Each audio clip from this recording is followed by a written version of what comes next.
Selamat siang Bapak Ahmad Fadlan. Di sini saya Yandi Utagawan akan mengikuti pertemuan keempat untuk mata kuliah ekonomi makro, yaitu tentang pertumbuhan ekonomi regional.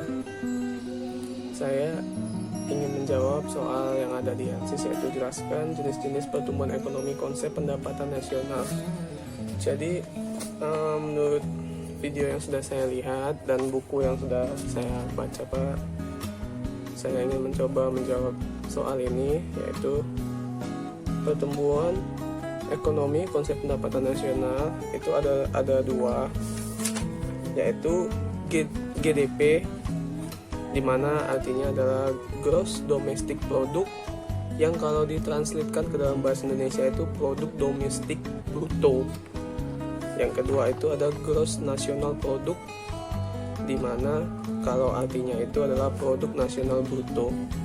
Jadi saya ingin membahas yang pertama itu Gross Domestic Product atau produk domestik bruto, yaitu nilai semua produk produksi masyarakat nasional dan asing dalam suatu negara pada periode tertentu. Di sini saya kata kuncinya itu siapapun. Jadi artinya itu kalau pendapatan produk domestik bruto, yaitu pendapatan nasional yang produk domestik bruto itu yaitu siapapun yang mempunyai produk yang diproduksi, yaitu masyarakat Indonesia, itu akan dikenakan pajak. Yaitu cara mudahnya itu seperti cara mudah untuk mengingat apa itu GDP adalah pendapatan seluruh masyarakat yang tinggal di dalam negeri. Jadi siapapun tanpa terkecuali yang masyarakat yang tinggal di dalam negeri yang memiliki pendapatan atau produksi, baik itu penduduk negara asli ataupun penduduk negara asing, itu akan dikenakan pajak. Itu penjelasan saya untuk PDB Pak, untuk GDP.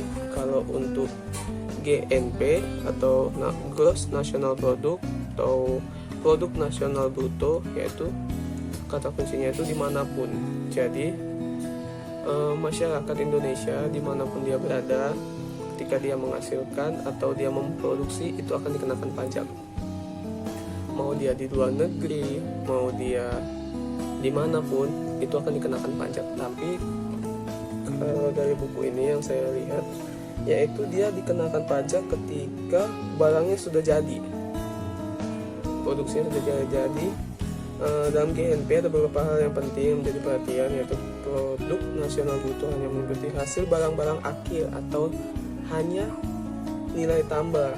Jadi barang setengah jadi atau barang yang belum jadi itu tidak dikenakan, tidak masuk dalam produk nasional bruto. Jadi bisa dikatakan bahwa GNP hanya menghitung dan memasukkan nilai dari barang-barang yang telah diproduksi selama 1 tahun masa kerja. Jadi kalau kata kuncinya di GNP ini yaitu dimanapun. Jadi masyarakat Indonesia, masyarakat Kota Medan, dimanapun dia berada, mau di luar negeri sekalipun, dia akan tetap dikenakan pajak ketika dia mau produksi suatu barang. Baik Pak, itu aja penjelasan saya untuk pertemuan keempat ini. Baik Pak, di sini saya akan melanjutkan di pertemuan kelima, yaitu tentang pasar tenaga kerja. Dan di sini ada pertanyaan, yaitu jelaskan kurva Phillips atau kurva hubungan antara inflasi dengan pengangguran.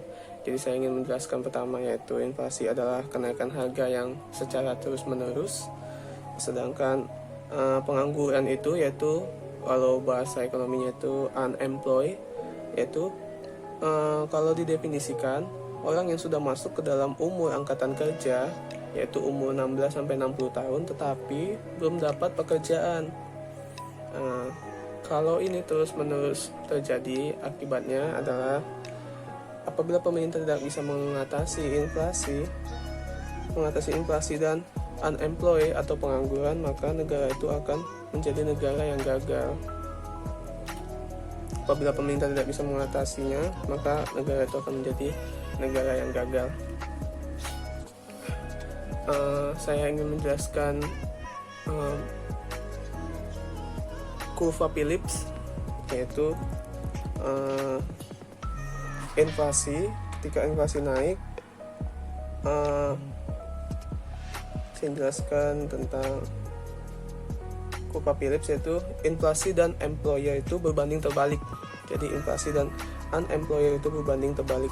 Jadi ketika pemerintah itu membuat inflasi sebanyak 3%, maka pengangguran akan semakin banyak, yaitu 2.500 orang. Kalau pemerintah menaikkan inflasi 5%, pengangguran menjadi berkurang, yaitu menjadi 1.200. Contohnya ketika pemerintah menaikkan inflasi menjadi 7%, pengangguran akan semakin berkurang menjadi 800. Kenapa seperti itu? Itu dikarenakan ketika harga murah, maka pengusaha atau pihak produsen atau produksi tidak akan memproduksi barang yang banyak. Kenapa? Karena harganya murah. Jadi produsen tidak akan memproduksi barang banyak, dan dia akan mengurangi karyawannya karena produksinya sedikit, jadi dia tidak membutuhkan karyawan yang banyak.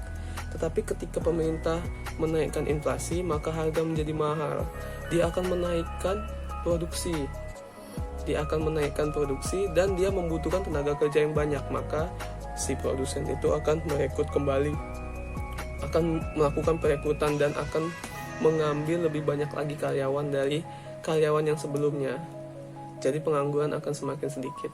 Baik, itu saja penjelasan saya Pak tentang Copa Phillips. Terima kasih.